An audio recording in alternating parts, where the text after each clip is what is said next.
Hi అండి, అందరికీ welcome to my channel.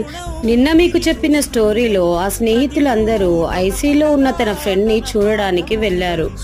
అక్కడ ప్రాణం ఉన్నా కూడా లేనట్టుగా ఉన్న ఫ్రెండ్ ని చూసి కన్నీరు మున్నీరైపోయారు.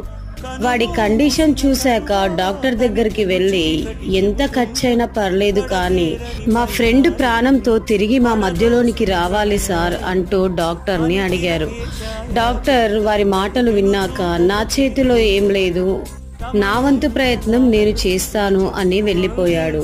అప్పటి నుండి ఆ స్నేహితుడి కోసం వాడి యొక్క తోటి స్నేహితులు చేయని ప్రయత్నం లేదు, తిరగని హాస్పిటల్ లేదు.